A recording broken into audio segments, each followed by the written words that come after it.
গেছে, ভাবি বারবার ফোন করছে, চলো খেতে চলো।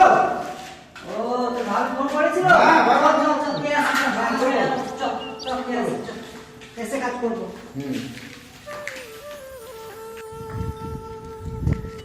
ঠিক আছে মিস্ত্রি, যাও তাহলে। ঠিক আছে, তুমি তাড়াতাড়ি খেয়ে এসে মশলাটা মাখাবা, ঠিক আছে? আমি খেয়ে চলে আসবো। ঠিক আছে, চলে গেলাম। A few moments later. টাইমও হয়ে গেল, মিস্ত্রি দাও আসছে না, মশলা মাখাবো কি মাখাবো না বুঝতেও পারছি না, কি যে কাজ হবে। ফেরেমও আসেনি এখনো। প্রতিদিনের খ্যাচখ্যাচানি ভালো লাগছে না, কি যে করি, খেতে গিয়েও শান্তি নেই আমার। কি ব্যাপার রে, এখনো মশলা মাখা হয়নি কেন রে? আরে মিস্ত্রি দাও তো রেগে যাচ্ছেন কেন? বাড়িতে কি ভাবির সাথে ঝামেলা হলো? আরে হ্যাঁ, প্রতিদিন বাড়ি যাচ্ছি তো ভাবির সাথে প্রতিদিন ঝামেলা হচ্ছে আমার, বুঝতে পারলি? তোমরা এখনো মশলা মাখা হয়নি কেন রে?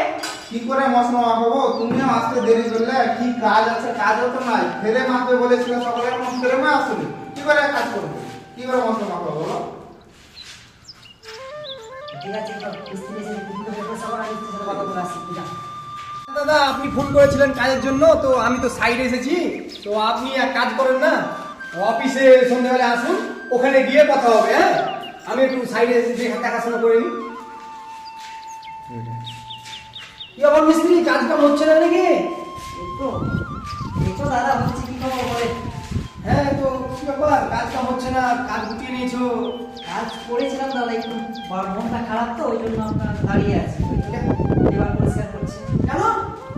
হ্যাঁ, দেখে তো সত্যি মনে হচ্ছে, এরকম মন খারাপ মনে হচ্ছে, কি কারণে? হ্যাঁ, আর বলে একটু বাইরে একটু সংসার ঝামেলা, বউকে নিয়ে একটু ঝামেলায় পড়ে আছি তো, ওই জন্য মিস্ত্রি আপনার এরকম সমস্যা পড়ে আছে। আচ্ছা আচ্ছা আচ্ছা, তো কি কারণে একটু ঝামেলা জানতে পারি? আর বললেন না, দেখতে পাচ্ছেন গরিবের রাজমিস্ত্রি খেতে খায়, টাকা পয়সা বুঝতে পারছেন, ব্যাপারটা হচ্ছে না। কত করে বউকে বললাম যে এখন সংসারে কিছু ঝামেলা, তো লোকের ভান্ডার যেটা ঢুকেছে সেটা একটু ম্যানেজ করা, মিস্ত্রির কাছে পয়সা কিনে আমি দেবো। তার করছে ও বলছে, তুমি আমি লক্ষ্মীর বেলা তোমাকে 1 টাকা দিতে পারবো না, তোমার পয়সা তুমি খেটে নিয়ে তোমার সংসার চালাও। এবার যদি স্ত্রী বলে মিস্ত্রিকে আপনি বলেন, তাহলে কার জন্য খাচ্ছি আমি? হ্যাঁ তাই তো, আর এত বুঝতে পারবো না, লক্ষ্মীর ভান্ডার মানে লক্ষ্মীর ভান্ডার পেয়ে কি মেয়েরা গরম হয়েছে? আমারও কিন্তু বাড়িতে অশান্তি চলছে এই নিয়ে। হ্যাঁ, এটা নিয়ে ভাইবা কিন্তু খুব আমাদেরকে ভাবতে হবে এই বিষয়ে। মেয়েদের এত গরম কিসে? মূল কারণ লক্ষ্মীর ভান্ডারটা তো নয়। না না, হ্যাঁ, ঠিকই বলেছি। কেন যে আমরা বাড়ি গেছি, একটা ফিরে ফিরে যাচ্ছি, তুমিও সমস্যাটা বললে, আমিও আমার সমস্যাটা বলছি। এটার মূল কারণ কি মেয়েদেরকে স্বামীকে অসম্মান করা? এটার মূল কারণ কি লক্ষ্মীর ভান্ডারের পয়সা পাচ্ছি বলে ওদের গরম? মনে হয় ওটাই মনে হয়। তাই এটা খুঁটিয়ে বের করে দেখতে হবে কিন্তু আমাদের।